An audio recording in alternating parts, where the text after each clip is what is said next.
Thanks for clicking on my video. In this video, I'll be making a few popular street foods from India. Let's start with the basics, which includes two types of chutneys. First, the tikka chutney, which is spicy. I'll be blending pudina, coriander, ginger, green chilies, and some salt with a few teaspoons of water. Use more coriander than pudina or a fresh taste. I'll be using the thick paste and adjusting the consistency as necessary. You can store this in the refrigerator for a week without spoilage. Moving on to the imli chutney, this one is sweet and sour from the addition of jaggery and tamarind pulp. I soaked some tamarind in hot water and let it disintegrate. Once the water was warm to touch, I squeezed the remaining pulp and strained it in a kadai. Then I added some jaggery powder to the tamarind water and reduced it till it was 1/4 the original amount. I added some red chili powder for color. This doesn't impact the taste. Make sure to scrape the sides from time to time to avoid solidifying and burning the mixture. As time goes by, it starts to thicken and will continue to thicken. It will stay fresh for 3 to 4 weeks under proper storage conditions. Now we start with the pani puri and we'll prepare the components one by one. To make the tikka pani, aka spicy water for pani puri, I dissolved some of the tikka chutney into cold water. I chilled the water for an hour or two before using it. I added some salt when it tasted very bland. I don't know if this is an authentic recipe, but it tasted right, so I stuck with it. Then I added some chaat masala for some kick. I also added a little bit of the sweet chutney I made earlier for balance. For the final touches, I garnished with coriander and bundi. Bundi is basically fried batter. I used store-bought bundi cause I didn't make it. I made a huge mistake using all the coriander, which I needed for the next recipe. For the puri filling, I used some boiled potatoes and black chana. I mashed them together in a bowl and added some spices later on.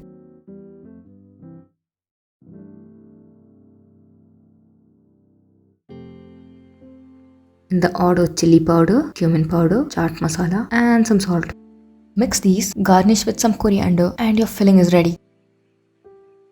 If you want to reduce the amount of potatoes, you can do that. You can also add a splash of lemon juice if you wish.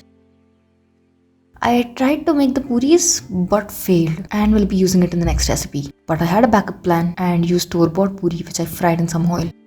You just have to drop the puri into oil and let it puff up by pouring oil on top of it. Not all of them puffed up, and this is the first time that has happened to me. There are three main components in a pani puri.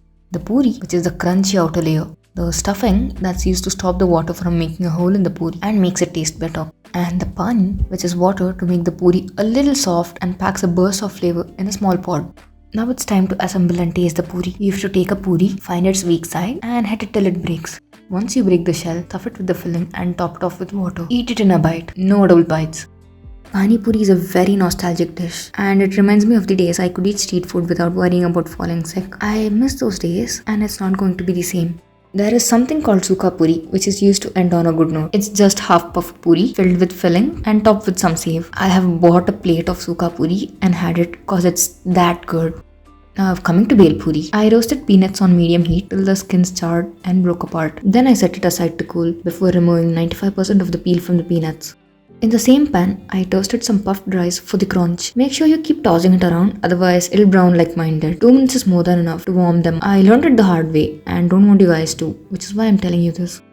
Remember when I told you I failed to make the puri for pani puri? I used it here. I'm going to call it papdi even though this is not the recipe. Anywho, I mixed rava with maida, salt and some baking soda. Mix some warm water in this and knead it till it held together. I knead it for some time and let it rest for a minimum of 20 minutes to let the gluten work. After it rests, knead it again and form it into small balls.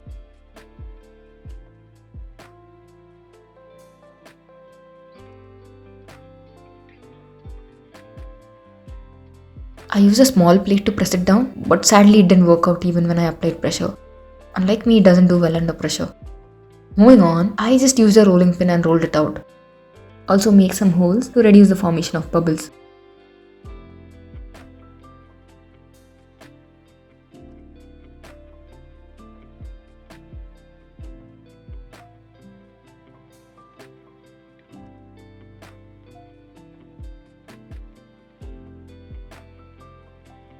Pop these discs into some hot oil and let them fry beautifully.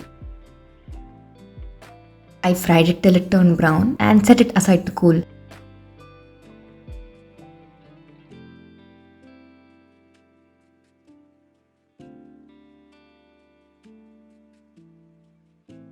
Now let's assemble our snack. Add in the puffed rice, roasted peanuts, tikka chutney, imli chutney and mix them well. Make sure the chutneys have incorporated well.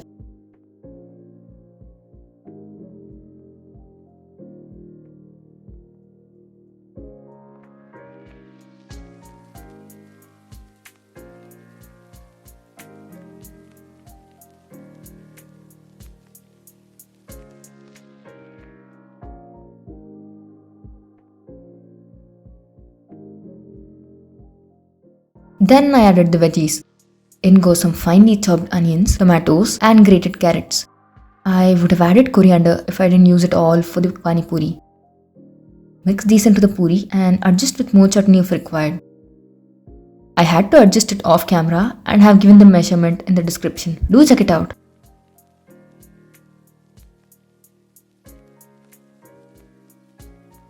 I finally added the papdi for the crunchy feeling and mixed till evenly distributed.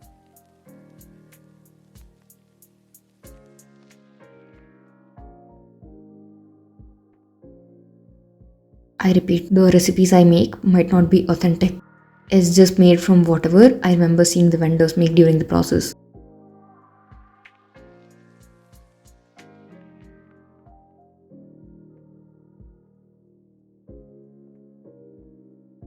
I topped it off with some chaat masala and tasted using a papdi spoon. It was delicioso and I wish I had an extra stomach to eat more.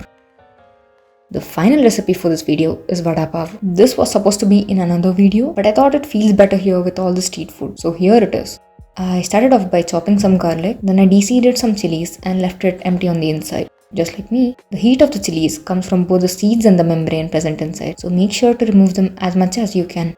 I have a baby mouth, so I can't handle heat well. These chilies will make a good side dish with vada pav. I made a chili garlic paste and will be using this in the vada. Also for the chilies I used here, I kept the membrane and the seeds intact. Right now, I'm making the filling using some potatoes. Heat up some oil and add mustard seeds. Wait till it pops. Kinda added it before the oil heated, so it didn't really pop. Then I added the chili garlic paste made earlier and roasted till the raw garlic smell was gone.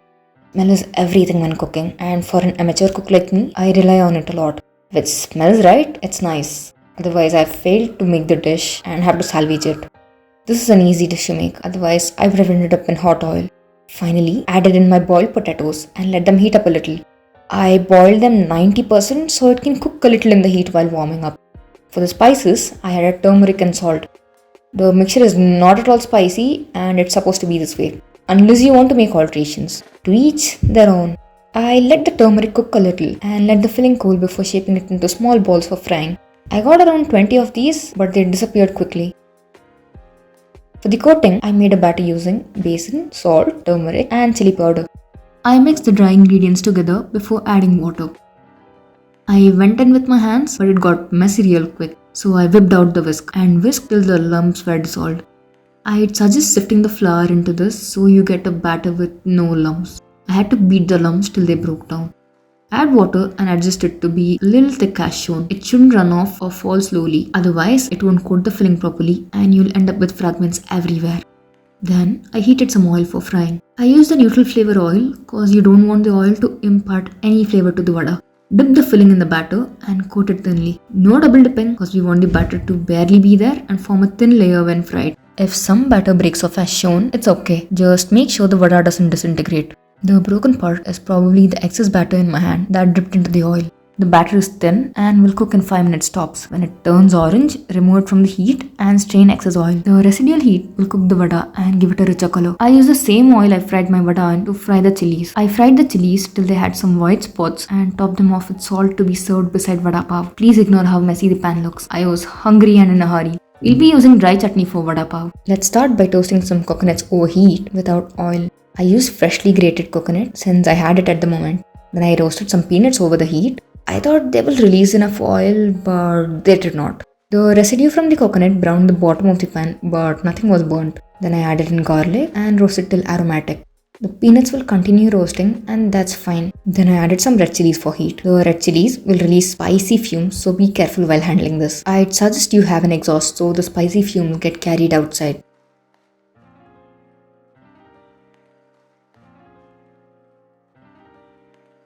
Add these to a blender with some red chili powder and salt. Blend till you get a coarse powder. If stored properly, you can store this for 5 to 6 months. I stored it in the refrigerator cause it has coconut which might go bad if kept outside. It's time to assemble the vada pav and devour it. I made a cut through the bun using a knife. It's very soft, so I could have just used my hands to break it, but I used a knife for a cleaner cut. Don't cut it all the way though, because we want it to look like a pearl in an oyster. You have to get pav bun from the store if you're buying it. If you chose to make it, that's amazing. The dish doesn't require toasting the bun, but the vada has to be fresh and hot for best results. Once you've cut the bun, add in the dry chutney till it covers the bottom of the bun. Then press your vada and shut the bun. I press it till the vada flattens so I can bite easier, and I believe it helps it cool faster. Eat it with chili paste inside. It's very yummy. A little dry, but definitely not very spicy. The crunch from the vada and the softness of the bun complement each other and make it a good dish.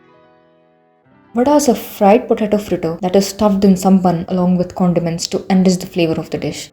Since the dish consists vada and pav, it's called vada pav. As simple as that. Thanks for watching. See you next time. Bye bye.